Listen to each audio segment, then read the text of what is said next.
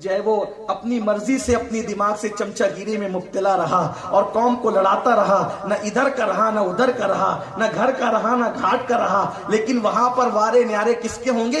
ہم 4 یاروں والوں کے ہوں گے، 4 یار والوں کو، کیونکہ اپنی تو صدیق اکبر سے بھی بنتی ہے، فاروق اعظم سے بھی بنتی ہے، اور عثمان غنی سے بھی بنتی ہے، اور مولا علی سے بھی بنتی ہے۔ 21 آتی ہے تو ہم مولا علی کی یادیں مناتے ہیں، 22 آتی ہے جمادی الاخر کی تو صدیق اکبر کی یادیں مناتے ہیں، اور 26 ذی الحجہ یا 1 محرم آتی ہے تو ہم سیدنا فاروق اعظم کی یاد مناتے ہیں، اور 18 ذی الحجہ آتی ہے عثمان غنی کا ذکر کرتے ہیں۔ 4 یاروں کا دامن ہمارے ہاتھوں میں ہے، اسی لیے حضرت حجت الاسلام بہت خوبصورت بات کہتے ہیں، ہاتھوں سے 4 یار کے ہم کو ملیں گے 4 جام۔ حوض کوثر پہ کتنے مزے ہوں گے، ہاتھوں سے 4 یار کے ہم کو ملیں گے 4 جام۔ 4 پہ بھی بس نہیں ہوگا، ہاتھوں سے 4 یار کے ہم کو ملیں گے 4 جام، دستے حسن حسین سے اور ملیں گے جام 2۔ دستے حسن حسین سے ہم کو اہل سنت کے مسلک میں قائم رہے، اللہ ہم سب کو قائم رکھے۔ اور آخری میں حضور محدث اعظم کا وہ شعر، ہزاروں تقریریں کر لی جائے لیکن اگر یہ شعر محفل صدیق میں نہ پڑھا جائے تو پھر وہ تقریر ادھوری رہے گی۔ میں یہ کہتا ہوں صدیق اکبر پر مصنف ہزاروں صفحات لکھ دے، اس ہزاروں صفحات پر حضور محدث اعظم کی یہ 2 جملے بھاری پڑ جاتے ہیں اور پوری گفتگو اس میں سمٹ آتی ہے۔ کہتے ہیں انہوں نے جو نعت لکھی تھی، بہت خوبصورت نعت تھی وہ، کہ نام ہی نام ہے جو کچھ ہے حقیقت کے سوا، نام ہی نام ہے جو کچھ حقیقت کے سوا، اور اس کے مقطع میں لکھا تھا مرتبہ حضرت صدیق کا یہ ہے سید، مرتبہ حضرت صدیق کا یہ ہے سید، ہر فضیلت کے وہ جامع ہیں نبوت کے سوا، ہر فضیلت کے وہ جامع ہیں نبوت کے سوا۔ اللہ حضور محدث اعظم کے مزار پر قیامت تک رحمت و نور کی برسات فرمائے۔ تقریر کے اختتام پر جشن صدیق میں یہ بات نہ پڑی جائے تو وہ محفل ادھوری لگتی ہے۔ اللہ تعالی ہم سب کو اپنے بزرگوں کے نقش قدم پر رکھے۔ گفتگو کے درمیان اگر کوئی غلطی لغزش خطا مجھ سے ہو گئی ہو، میں اللہ کی بارگاہ میں توبہ کرتا اللہ مجھے معاف فرمائے۔ استغفر اللہ ربی من کل ذنب واتوب الیہ وما علینا الا البلاغ۔ السلام علیکم۔